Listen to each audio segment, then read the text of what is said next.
We've talked about everything in the lead up to this Nebraska football opener on Saturday, or have we? An overlooked storyline? That's next.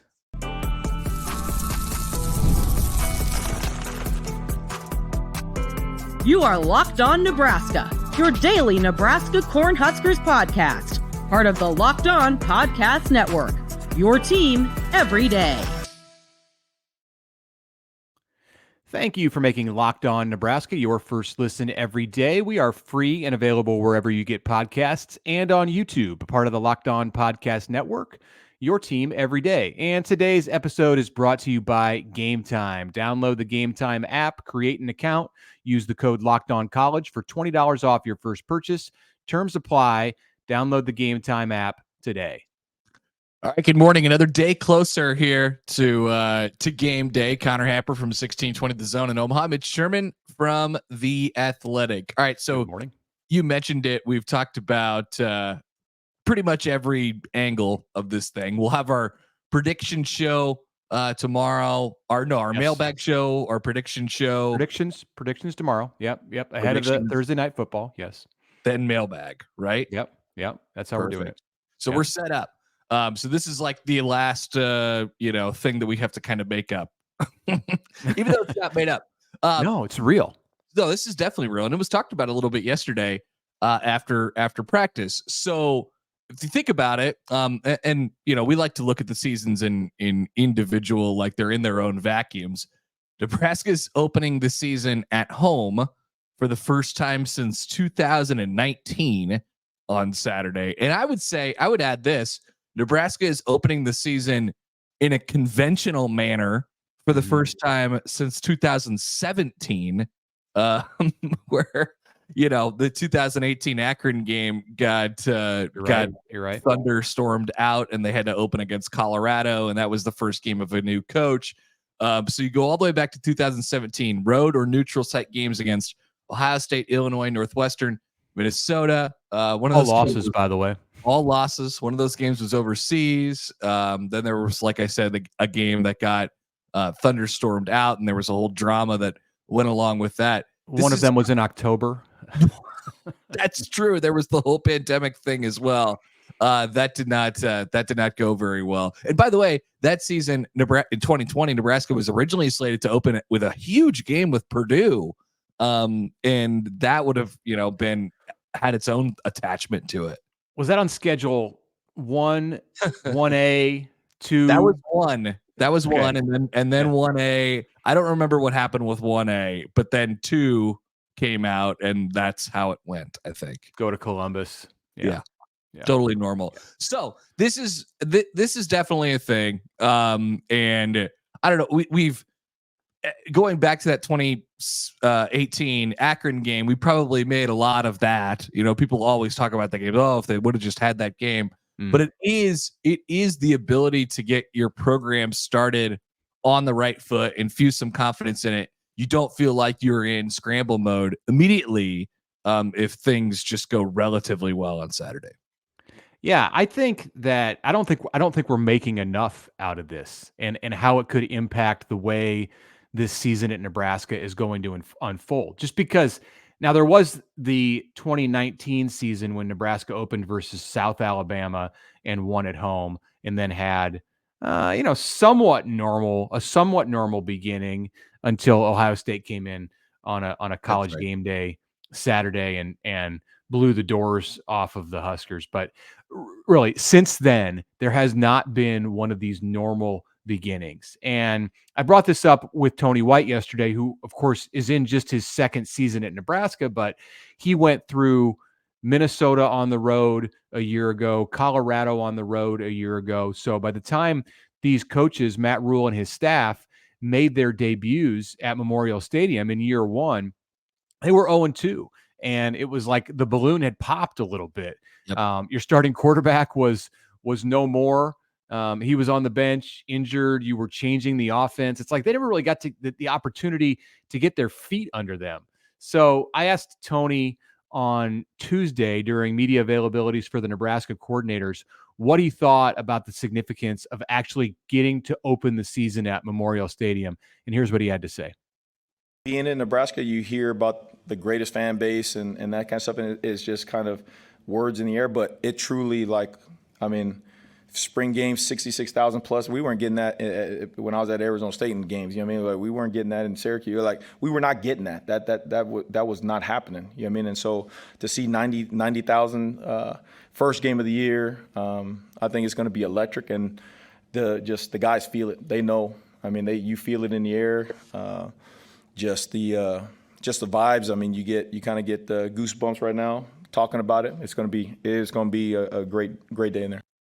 I think being in Nebraska, you hear. Well, don't need to hear it twice. So it was a goosebumpy kind of day on Tuesday because the Blackshirts were distributed, and we'll talk about that later in the show. And then, Tony started to think about getting the opportunity to be 0-0 and going out there. And, they've had the spring, but it's been, of course, a long time since the team has played in the stadium, and they've never played in this stadium when it was a fresh start. It's you go back, as we said, to 2020, and it's always been, all right, pack up the truck, pack up the plane, go on the road. By the time you open at Memorial Stadium, you've had already some big disappointment in a football season. So I think there's some real value to that.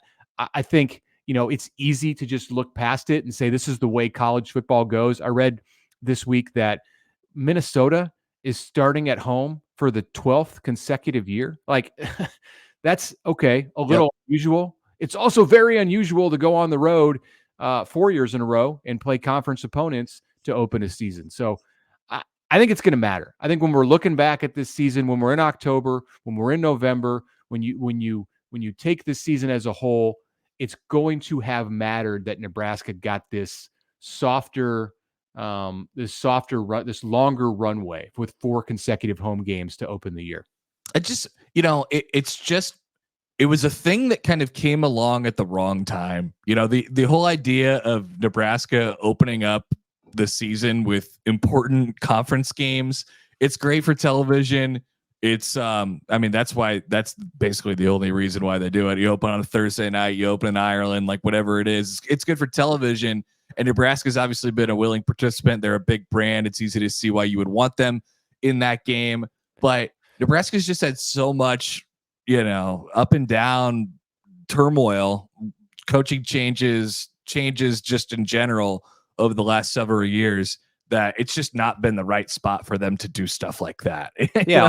I'm not trying to make excuses for them, but because they could have won each of those games, I guess, with the exception of the Ohio State game. But it's just it just felt like so much pressure playing in those games, where and then they lost them all. And like you said, it's a perfect description. The balloon popped immediately, and you're scrambling and you're trying to just claw your way back into it. And most of the time you're still in August. It's not a good situation. Did the Cam Taylor-Britt, I'm going to take a knee in the end zone happen? It happened in a season opener at Illinois that Nebraska ended up losing. Yeah. So you had that. You had the onside kick, a coach feeling more pressure than he needed to be trying to do something that just was unnecessary in that moment.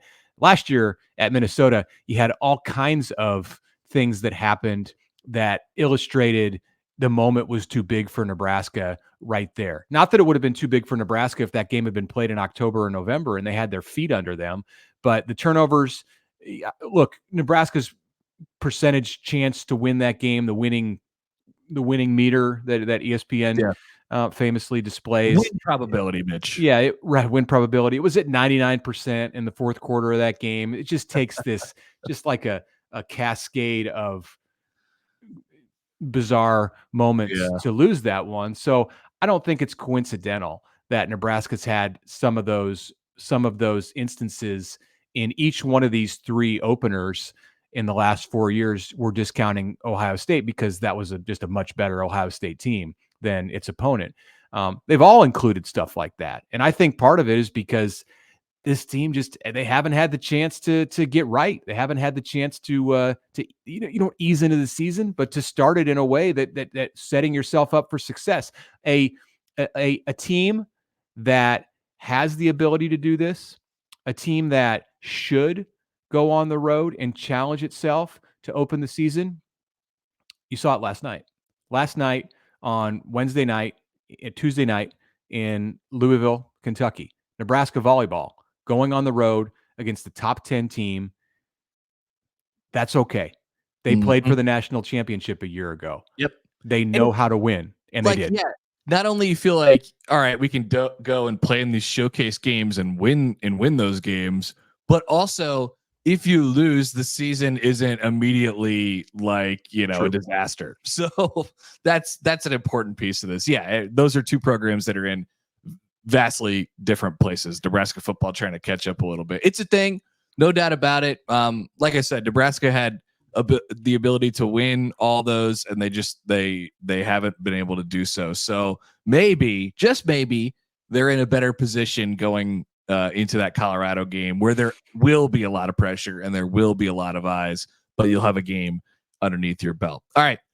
We'll take a quick time out here. We'll come back after this, get into some things that Dylan Raiola had to say yesterday, and more conversation about Heinrich Haarberg's role. This is the topic that we can't shake.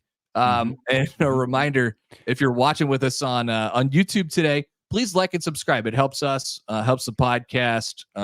Leave a comment, get those comment sections rolling. We even appreciate you Colorado fans who seem to be infiltrating the comments in various shows over the last several weeks. So do that. You can email us at LockedOnNEB. Still get questions in for the mailbag show. Tweet at us at LockedOnNEB. We'll answer some questions, and we'll do that going on. Thanks for supporting the show, and we'll be back after this.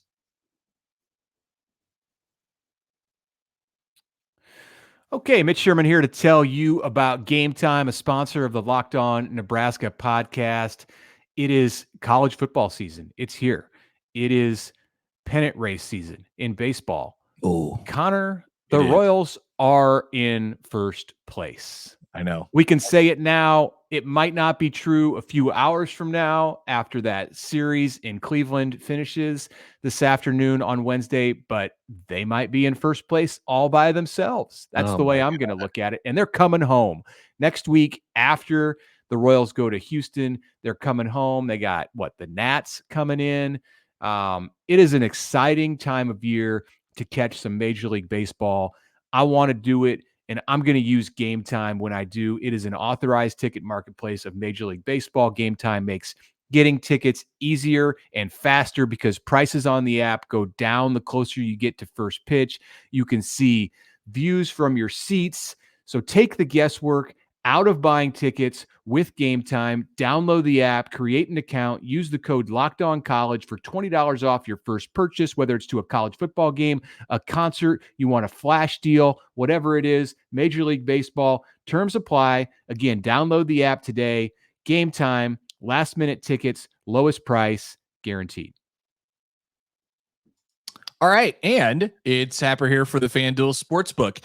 We've talked about FanDuel with you. It's still the best place to be for all of your Sunday football wagering needs or Saturday football wagering needs. That is true. But here, we're sweetening the pot right now through September 22nd. All FanDuel customers, all you have to do is do what you normally would do, is bet $5 over on the FanDuel Sportsbook.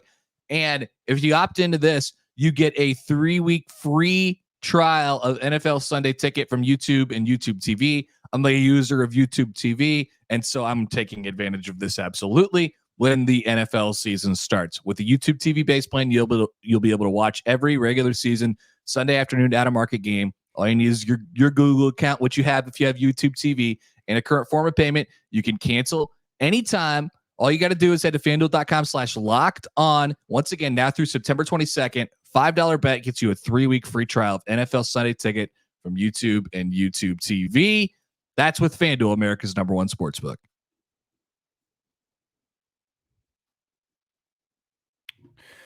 Okay, welcome back on this Wednesday, final Wednesday before the football season at Nebraska begins. I'm Mitch Sherman from The Athletic. Connor Happer of 1620 The Zone in Omaha is here with me.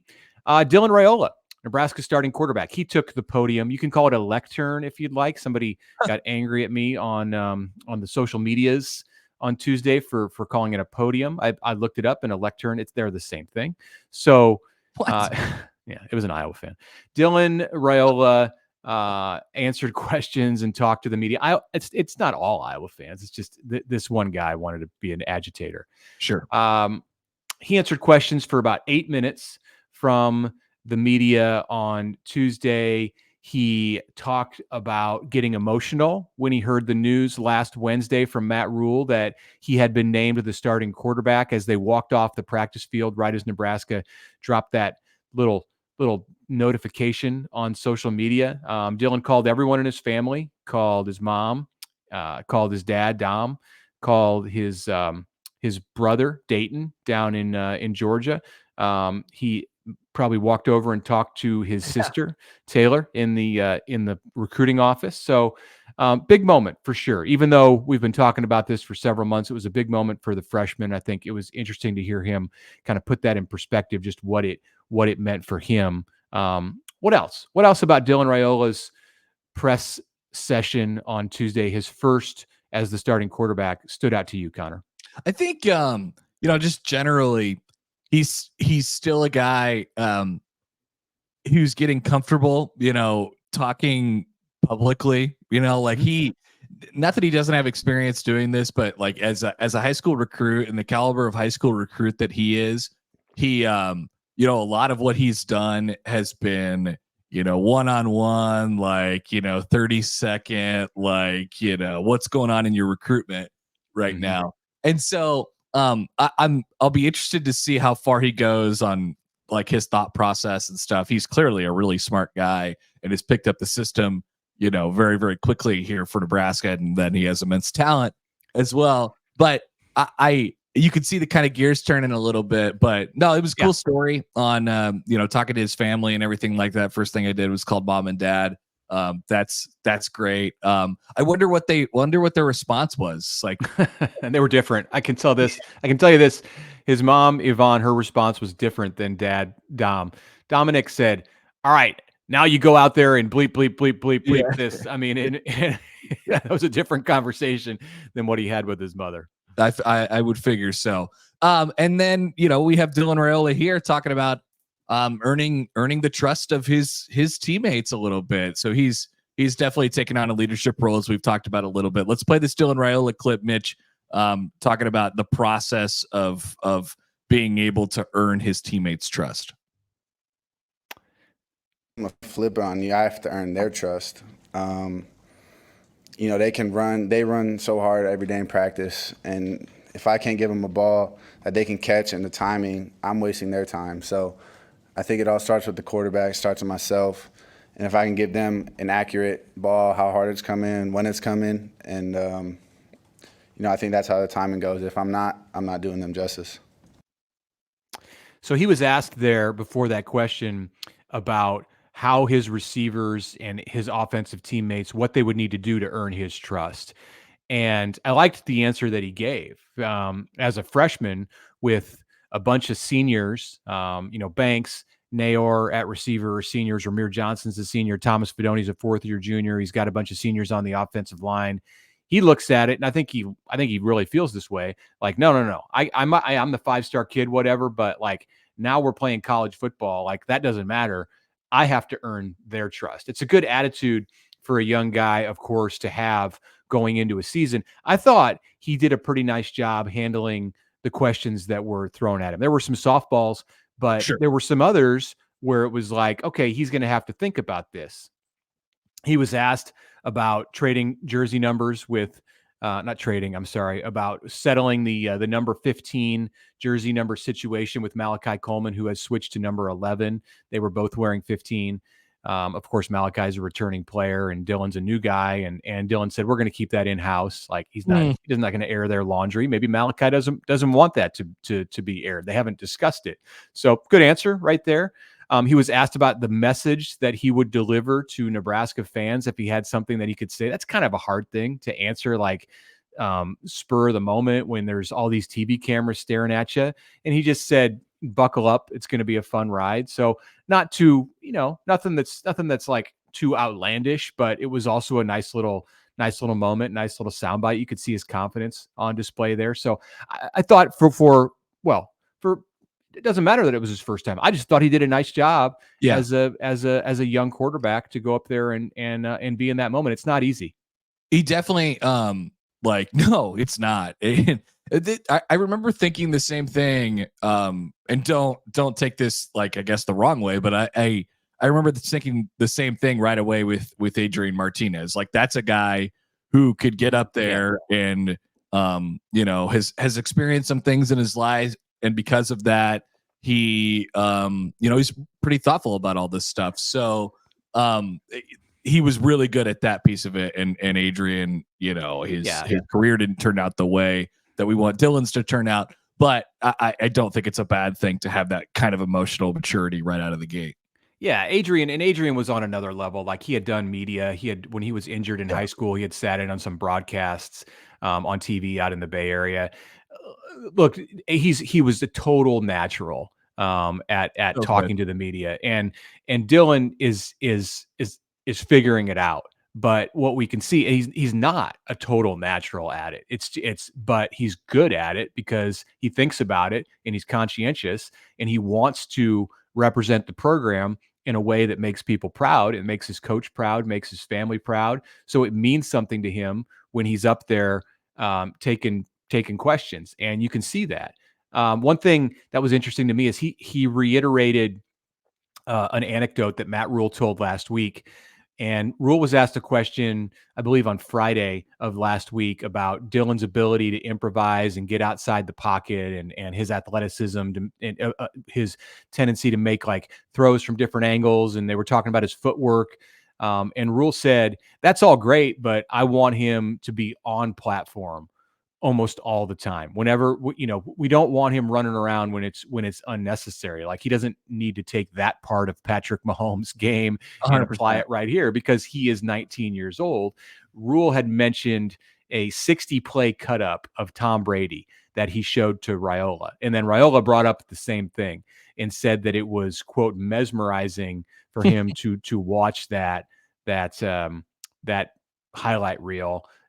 He said, once I saw it, it made sense to me. So you can just kind of see the way the wheels turn with Dylan. I think these interview sessions are a good illustration of that. I love football guys. I have to stand there and watch Tom Brady sit in the pocket 60 times and not move at all. It's mesmerizing to me. That's good. That's what I want to be mesmerizing to him. Because when you, in high school, you kind of bail out a little bit and you can make throws that you're not going to be able to make because defensive backs and linebackers have just way better closing speed at the college level. You're going to create some bad habits. And so I think the way to create and to stay on platform literally is to stay on platform. Like, let's try and keep our feet as calm as we possibly can before we let your athleticism and improvisation and playmaking ability take over. It's a really good habit thing. Last thing I'll say here, and we'll go to break and come back and talk about Heinrich Haarberg, but I wonder if there's a guy. Now, I know, of course, Glenn Thomas can help him with that. I wonder if Jalen Gramstad can help him with some of that. One thing I noticed about Jalen Gramstad when I watched him at the post-grad camp back in June were his feet, and just how on platform he stayed in the throws, the drill that they were running him through. And look, yeah, he played NAIA football, but NAIA pass rush is coming at you in a similar way that FBS Power 5 pass rush is, because the offensive linemen aren't as good.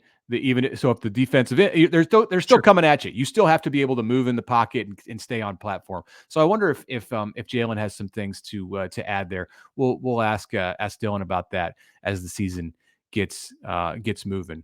Before the break, a reminder that college football is back, and the Locked On College Football podcast is your place to find season previews. Check out our 4-part series that cover the Power 4 conferences with discussions on which teams have a shot at the expanded college football playoff. Check it out on the Locked On College 24/7 YouTube channel or on Amazon Fire TV, part of the Locked On Podcast Network, your team every day. All right, Mitch Sherman here for 5 Hour Energy, another sponsor of our show. If you are ever tired after lunch, let me tell you, you're not alone. In fact, research shows that 70% of us hit the wall after lunch. You work hard, so let a 5-hour energy shot help you leap over that wall instead of crashing into it. It's got zero sugar. It comes in a convenient portable size. It's the perfect pick-me-up for getting stuff done. 5-hour energy website. The website has flavors galore like watermelon, tropical burst, grape, berry, and more. There's a flavor for everyone. Try them all. On the site, you can build your own 12 or 24 pack. Just choose the flavors. It can be delivered to your door. So go to 5hourenergy.com. That's the number 5hourenergy.com and get some 5-hour energy today. Use our promo code LOCKEDONCFB to receive 20% off your order. It's good. The offer is good until September 30th. Can be used on one order only, not with other promotions, not on subscription orders. Go to 5hourenergy.com.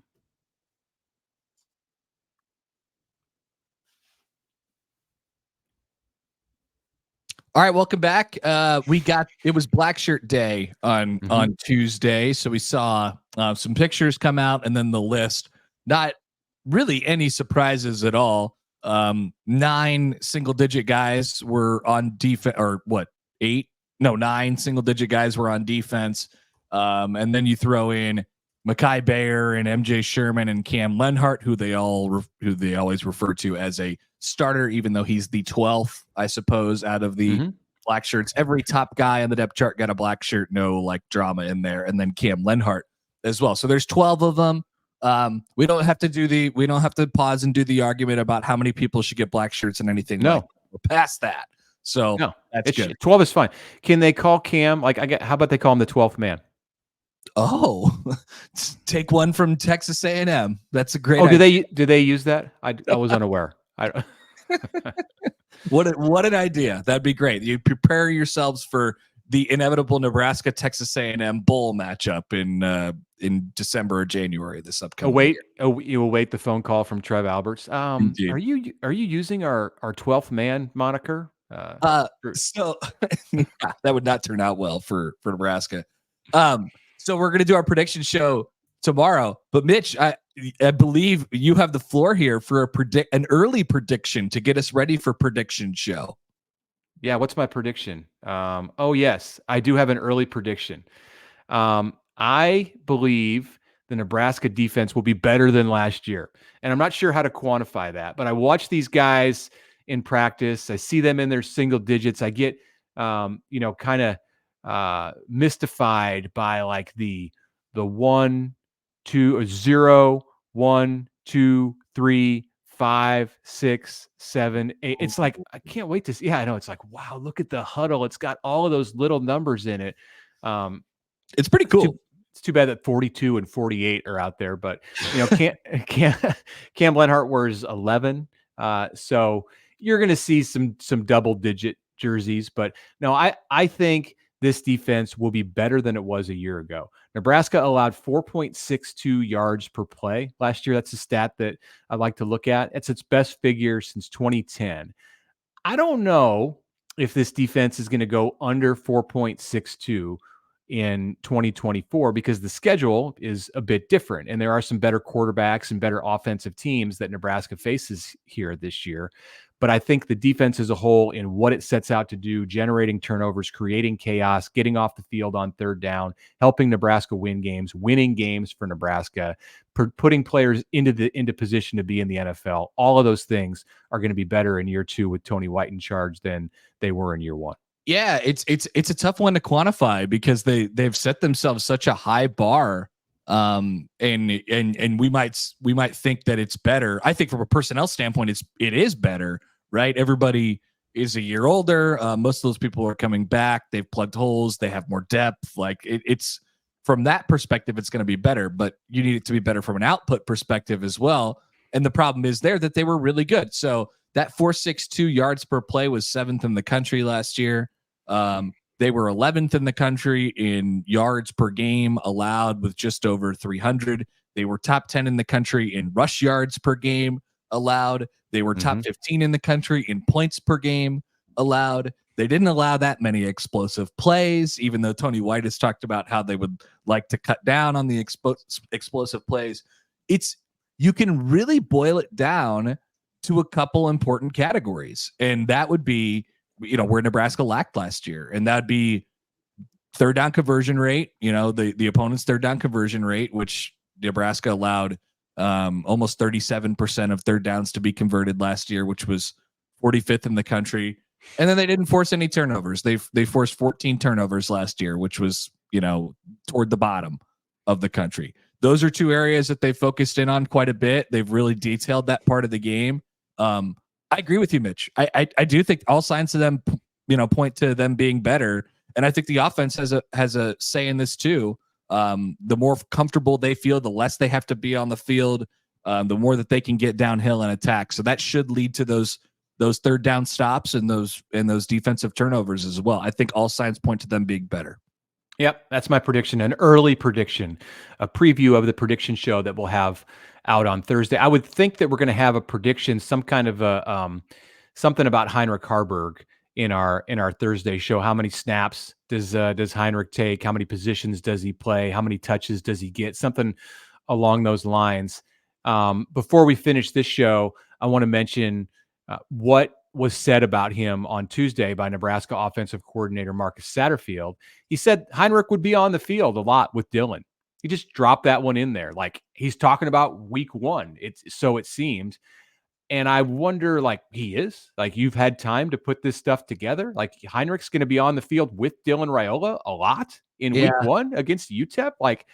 Is this a smokescreen? Are they playing games here? UTEP's kind of playing some games a little bit by not naming its starting QB ahead of this one. And Tony White referenced that, gamesmanship. Is Nebraska engaging in gamesmanship by giving the minors something to think about, where Heinrich Haarberg might be lined up, and so they're always looking for number 10 out there? I've thought about this way too much, and now we have officially talked about this way too much. What Heinrich Haarberg every day we talk about this every day, every single day. What's his role? What's he gonna do? I think he's gonna play. I think he's not gonna play. What do you do with him? I actually think yes, that they are playing games. I don't what does a lot mean? He's not going to be on the field a lot. That's just a straight up lie. He's not going to be on the field a lot. He won't be. He might be on the field some, but he's not going to be on the field a lot. That's for sure. So, yes, I now believe that they are playing games. I now believe that they are just saying things. A lot to me would mean 20 reps or more. And you're right. There's no way. I think he gets, well, we'll save it for Thursday. I was going to throw out a number. We'll do some over under stuff with Heinrich's reps, his positions, Dylan's yardage, things like that. So I can't wait. That's going to be a really fun show on Thursday. More Heinrich Haarberg talk on Thursday. We'll talk about him again on Friday when we get to the mailbag, I'm sure. I think there's already a question there about Heinrich Haarberg that people want to know. And Marcus Satterfield's just throwing gas onto the fire with his comments yesterday. Not usually what Sat does, but when the subject of Haarberg came up, I think he walked into that room knowing that he was going to say that little line about on the field a lot with Dylan. That didn't seem like it was off the cuff. So, all right. Thank you, as always, for making Locked On Nebraska your first listen today. Now go check out the Locked On College Football podcast with Spencer McLaughlin. Spencer gets you ready for an exciting season that is underway on the gridiron. You can find the link to Locked On College Football in the description of this show, so there is no need to search. The Locked On College Football podcast is part of the Locked On Podcast Network, your team every day.